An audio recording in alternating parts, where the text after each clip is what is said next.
Our Jasmine Perry is live from the scene this morning, and she's bringing us the very latest details. Well, good morning. With scores of migrants making the hazardous trek to the U.S. seeking asylum, one Venezuelan mother shares her heartbreaking decision when she has to leave her son behind. Here at the 7200 block of Royal Arms. Now, El Paso police tell us that the call came around 3 a.m. I just want to show you really quick what the scene looks like right now. You can see that there's not much activity as there was early this morning, but as we mentioned, two suspects entering a vacant property.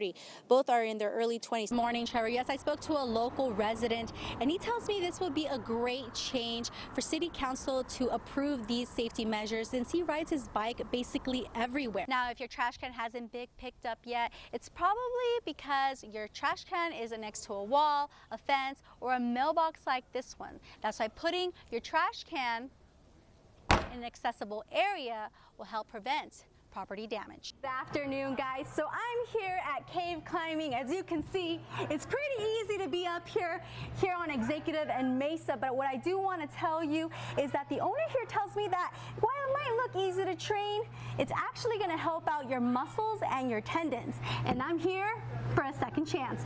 Take a look.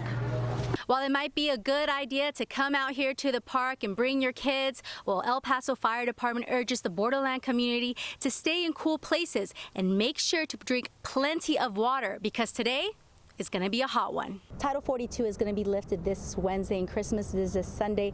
Authorities say that we're going to be seeing more migrants out here in the streets of El Paso, but the rescue mission here not only offers showers, free food, toiletries to the migrants, but they're also going to be offering them a dinner, bringing the Christmas spirit right next to a Christmas tree. Well, Stephanie, let me first say that while I was at Sacred Heart Church yesterday, I saw like a couple hundreds of Venezuelan migrants out there, and actually spoke to a few, and they actually tell me how Title 42 is going to affect them. Now moving forward, take a listen. Jasmine, what's it looking like out there on the scene? Well, good morning, guys. I'm right here on the 300 block of south of Valley here in Las Cruces, where Jonah Hernandez, the Las Cruces police officer who was actually from El Paso, was stabbed at least once by a 29-year-old male. I do want you to go ahead and take a closer look here, though. There is some foam. Of course, there's no red tape or yellow tape as of right now, early this morning, but it is in front of this commercial building out here. I do want to just mention that Hernandez was stabbed at least once, again, by this 29-year-old man who was then shot and killed after a bystander witnessed the altercation. Now, all this happened while Hernandez responded to a trespassing call yesterday shortly before 5 p.m. Now, Hernandez does leave behind his wife and two children, two boys actually, a 2-year-old and a 10-year-old. But we're going to keep you updated on air and online as more details develop. Reporting in Las Cruces, Jasmine Perry, KTSM 9 News. As many more migrants continue to cross this border wall that you see right behind me, many don't know and realize the traumatic experiences that they have to go through. As one Nicaraguan migrant tells me that she was one of the survivors from cartel. Thought that I was one of the survivors from the cartel. Then again, I was sexually abused. Those are the words of a Nicaraguan migrant who crossed the border early December, not realizing her experience crossing the U.S. would be a dangerous one. Senior staff attorney with Las Americas immigrant advocate in El Paso, Nico Palazzo, says migrant women crossing the border to the U.S. from Mexico have a higher risk of getting sexually abused by cartel smugglers, also known as coyotes. And so on top of that, they know the vulnerability that these individuals confront. Many of them are undocumented in Mexico. And so, as a form of bribery or as a they will exploit female migrants. They will sexually abuse them on condition that their own security, the migrants' own security and well-being is very dependent on the coyotes. As many have been victimized to certain health issues. Make the choice to have an abortion. They have a lot of diseases and infections as it relates to the sexual assault. And so these are just factors that are aggravating their general vulnerability in Mexico. A mother of 5 with 2 grandchildren seeking shelter at the rescue mission of El Paso, sharing her experience. Saturday, when I jumped on the bus in Echo, they told us to give them a ticket and cell phone because they were going to take a video of us. The bus driver knew what was going to happen to us, and even the company knew what was going to happen. The Nicaraguan migrants say when they ended up in Durango, Mexico, that is when one of the cartels took advantage of her, leaving her with no money in her pockets, kidnapped with many others, and unable to shower for 8 days. Palazzo tells me that many of these migrants that go to the shelters here in El Paso are afraid to go to them because they're afraid of being deported or afraid of law enforcement in Mexico. Reporting near the U.S.-Mexico border, I'm Jasmine Perry, KTSM 9 News. Right here where I'm standing, 2 migrants were caught running down from Monte Cristo Rey all the way down here to these culverts. Now, both Border Patrol agents rushed out of their vehicle to catch them. The encounter took place as the agents were taking us back to our vehicle. Take a listen. I thought, yeah, he's on too. I got him. They're hiding right here.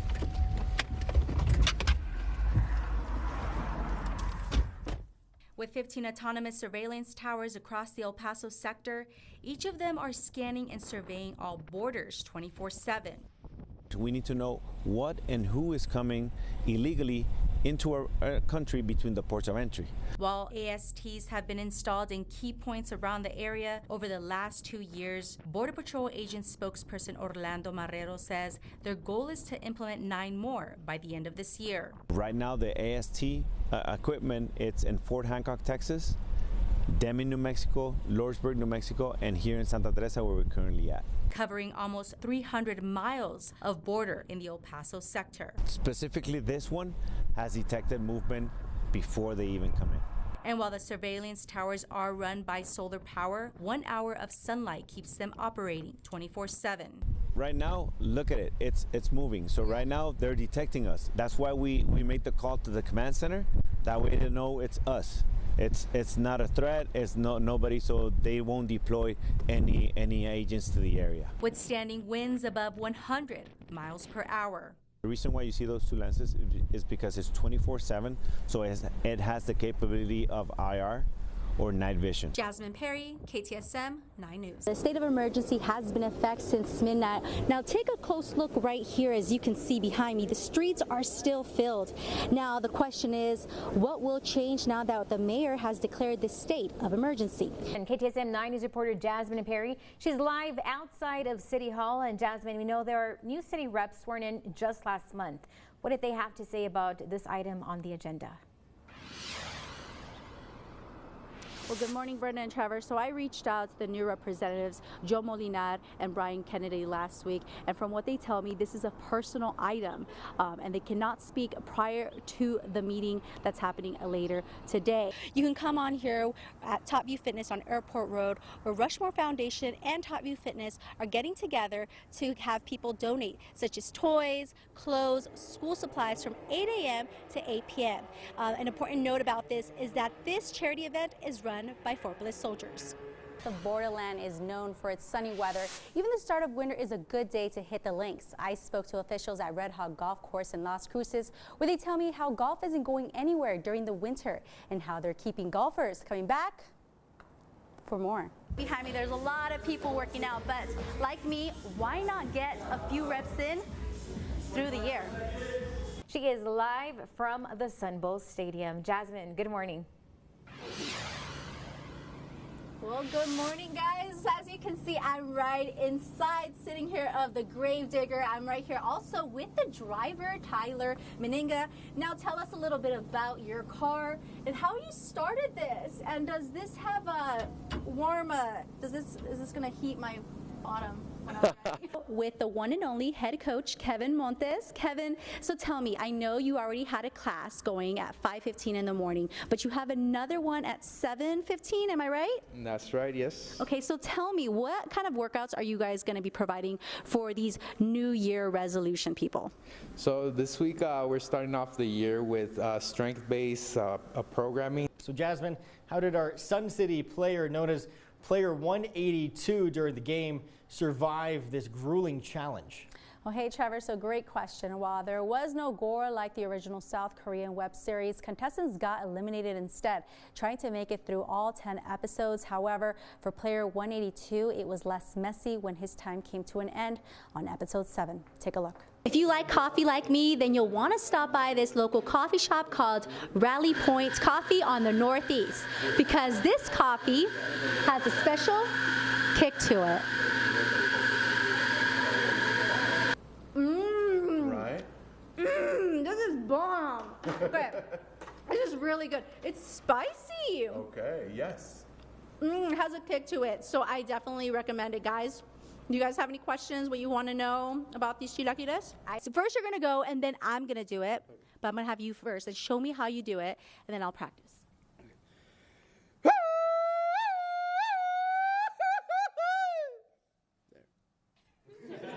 Okay, let's see if I can do it. But you know what I need? I need my hat. Kim. All right, I think I can do it. You tell me if I'm good, okay? Okay. I'll be honest.